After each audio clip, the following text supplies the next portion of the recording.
Tous. Merci Luc pour cette super introduction.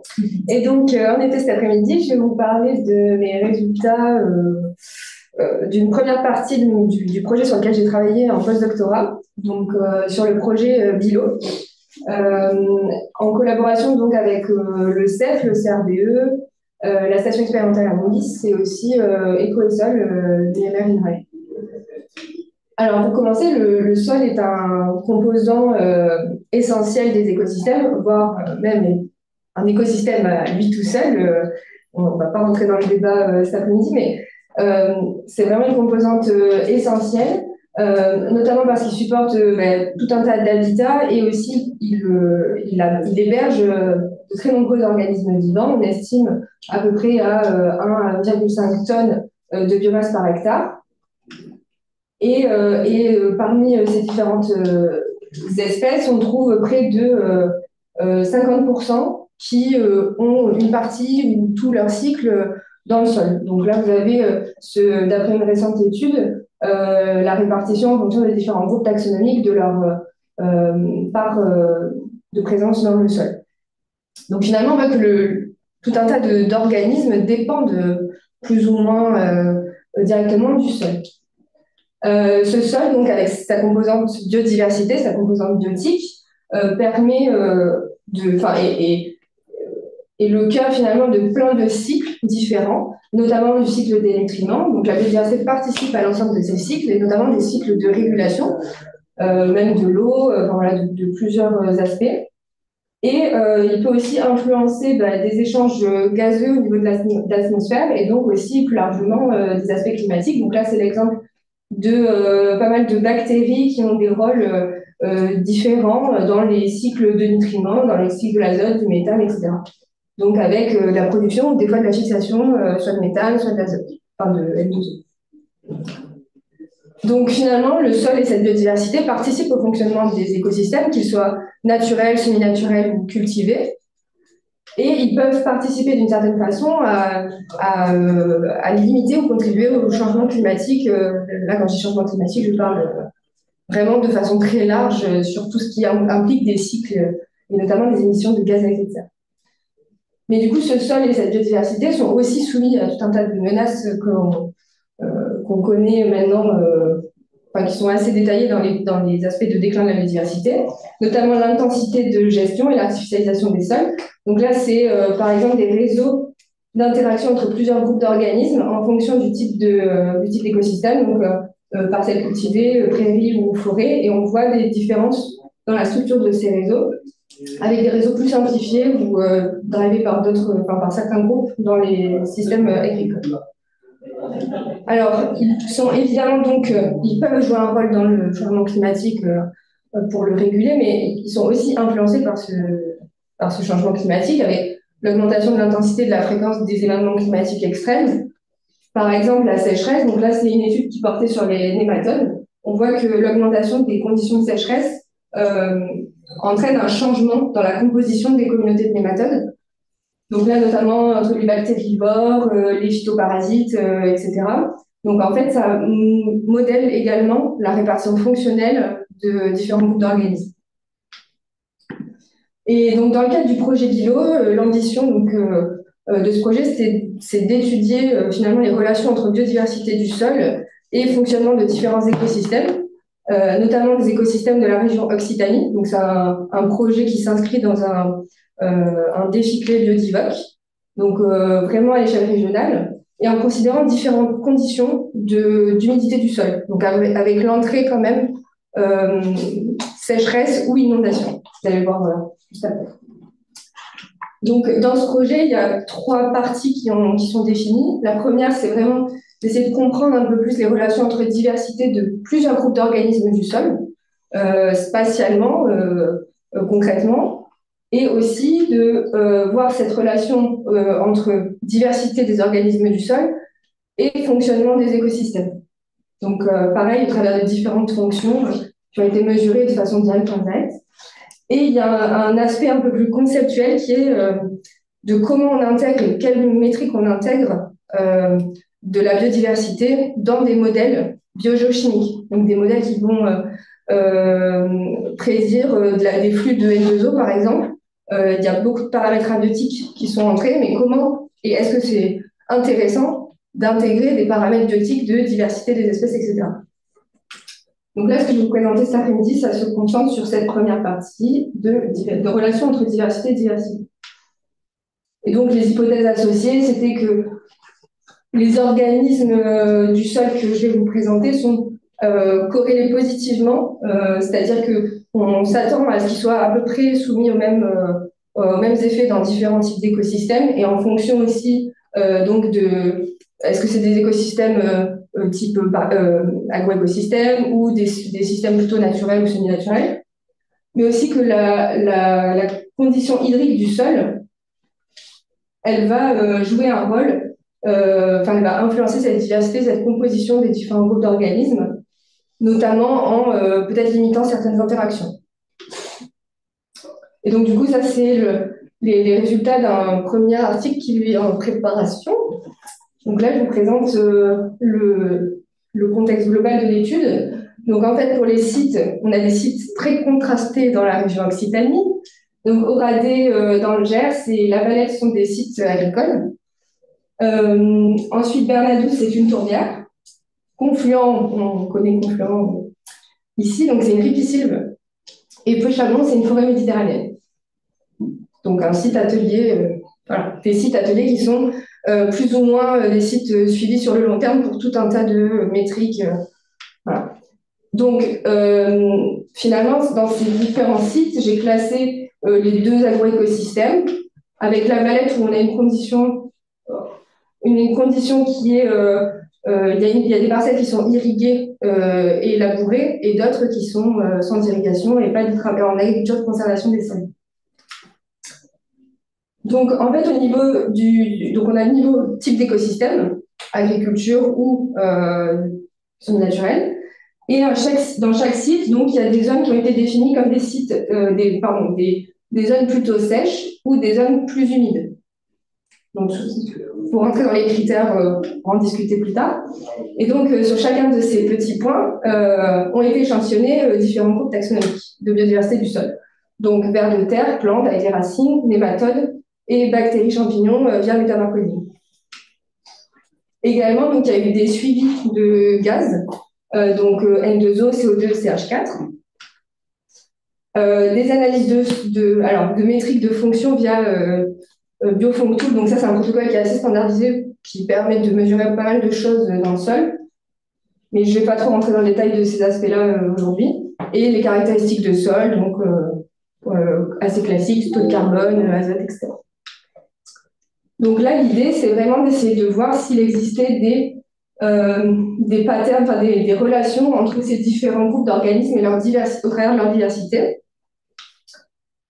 Alors, ce que je vous présente là, c'est la première partie sur la richesse taxonomique de ces différents groupes, qui est évaluée un peu à différents niveaux, puisque, par exemple, pour les vers de terre, c'est des espèces qu'on quantifie. Pour les plantes, c'est aussi des espèces. Pour les nématodes, c'est des genres. On ne va pas plus loin que le genre. Et après, pour les bactéries, les champignons, là, on est au niveau de l'OTU. Donc, on est beaucoup plus précis avec le métabarcodine. Ici, là, ces graphes, c'est issu de Graphical Lasso. Donc, en fait, c'est des réseaux de corrélation qui permettent de tester les dépendances entre différentes métriques en régularisant ou en pénalisant certaines relations qui pourraient ne pas être significatives. Donc, on aboutit à un réseau qui est a priori plus parcimonieux. Mais ça reste des corrélations. Donc là, ce que ça veut dire, c'est que pour la richesse taxonomique, a priori, on a une covariation positive entre le nombre d'OTU de ces deux groupes-là et le nombre d'OTU des bactéries et les vers de terre. Bon, pour la diversité de channels, en fait, on a un indice de stabilité du réseau qui est qui est assez faible. Donc c'est pour ça que les relations sont pointillées. Donc finalement, le réseau est assez stable pour des nombres d'espèces, pas forcément quand on pondère avec de l'abondance. Et donc ça, c'est fait sur l'ensemble des points de tous les sites. Donc là, je n'ai pas discriminé les types d'écosystèmes. Or, je vous les ai présentés, ils sont assez différents. Donc on pourrait s'attendre quand même à avoir quelque chose de différent ici en fonction des sites. Donc quand on rentre par site, ce qu'on constate, c'est que pour les trois premiers, là, c'est des agroécosystèmes. On n'a pas de relation. qui perdure entre les nombres d'espèces. Pareil pour la forêt méditerranéenne à Pau-Chabon. Ça, on pourra aussi en discuter un peu plus de pourquoi. Par contre, pour la tourbière et pour la ripisylve, on a des relations positives ou des covariations négatives. Donc ça, c'est pareil, c'est entre tous les points pour chaque site. Et pareil pour le Shannon, on a des relations quand même qui sont assez peu fiables, en fait. Donc on voit bien aussi la déclinaison.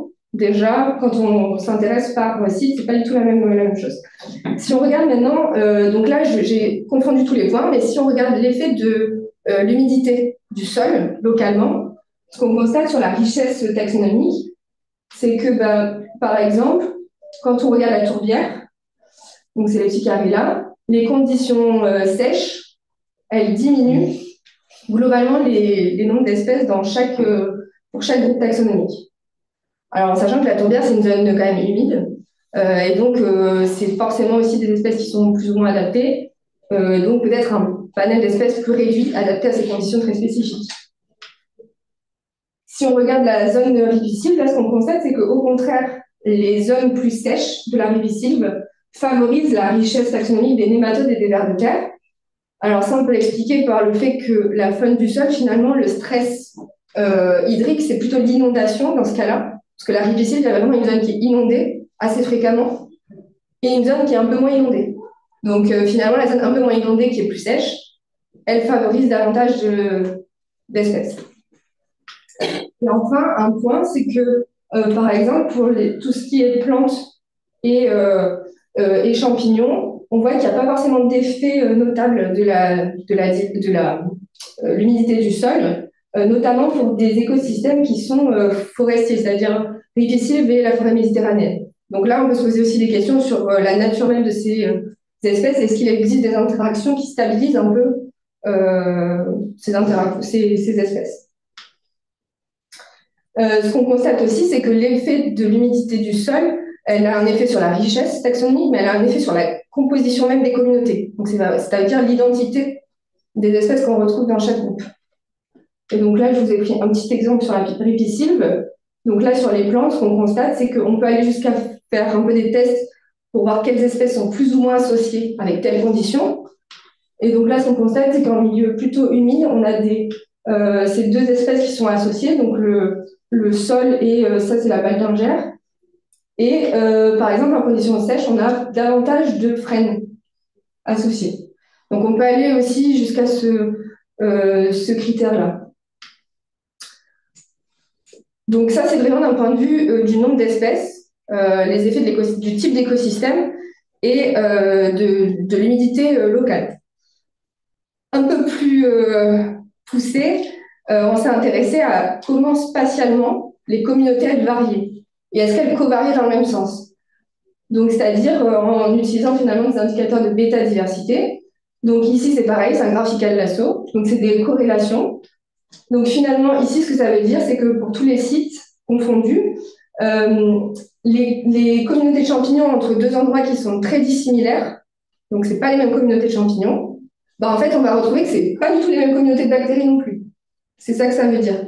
On n'a pas forcément l'identité, mais on sait que ça covarie dans le même sens.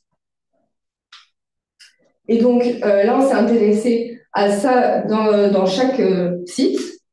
Donc là, c'est en considérant tous les points d'un même site sans avoir le prisme de l'humidité du sol. Hein. Donc là, on s'affranchit de l'humidité du sol. Ça donne des réseaux comme ça. Je ne vais pas rentrer dans le détail des réseaux. Toujours les mêmes agroécosystèmes et écosystèmes naturels. Et maintenant, si on applique notre structure d'échantillonnage qui est avec la condition hydrique, donc on regarde la bêta-diversité vraiment entre des points secs et des points humides, là, on change aussi les réseaux. On voit que là, sur les agroécosystèmes, on perd des relations et on perd en stabilité, parce qu'on a des pointillés.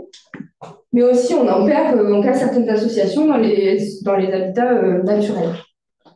Donc, par contre, ce qu'on constate, c'est qu'on a très souvent, voire systématiquement, les champignons et les bactéries qui sont associés fortement ensemble. Donc, c'est-à-dire que leurs changements de communauté, finalement, sont assez bien corrélés spatialement, qu'on regarde à l'échelle du site ou qu'on regarde à l'échelle des différences d'humidité. Donc, ça veut soit dire qu'il y a des interactions très fortes entre ces deux communautés, soit elles sont influencées de la même façon par un paramètre extérieur. Là, je n'ai pas testé de paramètre. Donc finalement, ce qu'on peut dire, c'est que si on regarde vraiment le nombre d'espèces, on a des covariations qui sont limitées en fait. On ne peut pas dire plus on a d'espèces de ça, plus on a d'espèces de ça. C'est pas forcément le cas dans ces écosystèmes. Et qu'à l'échelle déjà du type d'écosystème, on peut classifier. Mais aussi que l'humidité du sol, elle impacte aussi ces nombres d'espèces. Et finalement, qu'on a une structuration spatiale aussi qui est un peu forte à plusieurs niveaux en fonction du type d'écosystème. Donc là, comme on l'a vu, vraiment, on a une augmentation du nombre d'associations, mais aussi en fonction de l'hétérogénéité de l'humidité du sol, avec des changements de diversité, donc, mais aussi de composition, vraiment d'identité des espèces. Donc, et ça, en fait, on le retrouve par contre, c'est ce que je disais, donc sur les bactéries et les champignons, ce qui nous ferait dire que potentiellement, à voir comment, mais d'un point de vue application, ça peut être des proxys super intéressants parce qu'on sait qu'ils covarient ensemble. Voilà. Est-ce que ça peut être des indicateurs finalement d'un certain état de la communauté générale? Et du coup, sur les deux autres aspects, donc ça c'est vraiment l'aspect relation de diversité avec une structuration spatiale. Et donc là, je travaille en ce moment sur les relations entre diversité et fonction des écosystèmes. Et en parallèle, il y a toute une réflexion qui est faite sur ces aspects plus conceptuels, en sachant que là, le prisme de la diversité, relation avec fonction, c'est vraiment pour essayer là mettre plus de liens sur la diversité fonctionnelle, vraiment, donc caractérisée au travers de traits des communautés d'organismes du sol. Par exemple, rapidement sur les vers de terre, ça, ce sont des catégories écologiques de vers de terre. Voilà. Hop. Donc là, par exemple, c'est les communautés dans la ripisylve. Et donc, on voit qu'en fonction de si c'est plus sec ou plus humide, on n'a pas les mêmes communautés de vers de terre. Et ça implique forcément des choses différentes sur le fonctionnement aussi potentiellement des écosystèmes. Et c'est ce qu'on va essayer de mettre en évidence. Notamment, un des points, c'est que pour pas mal de fonctions, par exemple liées à l'azote, des nitrification, on regarde beaucoup des paramètres abiotiques, comme la température, la décomposition, mais vraiment carbone, quoi. Donc on regarde les paramètres abiotiques, mais les paramètres biotiques sont vraiment très forts et leur interaction aussi est importante à considérer. Déjà parce que par exemple l'activité bactérienne, on l'a vu tout à l'heure en introduction, bah, c'est une part non négligeable en termes de production, mais aussi son interaction avec d'autres groupes peut affecter la diffusion même de ces gaz, par exemple, dans le sol. Et donc là, notamment avec l'exemple des vers de terre et des galeries de vers de terre. Et donc là, c'est un point qu'on est en train d'essayer de creuser sur, en fait, pour différentes fonctions du sol, quelle est la part finalement de la biotique, mais aussi quelle est la part du biotique et quelle métrique est intéressante à regarder. Est-ce que c'est plutôt la diversité taxonomique? Est-ce que c'est plutôt l'abondance, la biomasse? Ou est-ce que c'est plutôt des aspects très fonctionnels sur, par exemple, la catégorie du ver de terre? Est-ce qu'on a plutôt ce type-là et donc du coup, c'est plus corrélé ou des traits très spécifiques sur des capacités à se déplacer? Enfin, voilà. Donc là, c'est vraiment un point à mettre en relation avec plein d'autres fonctions que je ne vous ai pas présentées, mais voilà, c'est le point suivant. Et c'est après comment prendre ces métriques et essayer de les intégrer dans des modèles biogéochimiques pour affiner des prédictions, notamment des prédictions de flux. Voilà, si vous avez des questions, je pense que vous en avez, n'hésitez pas.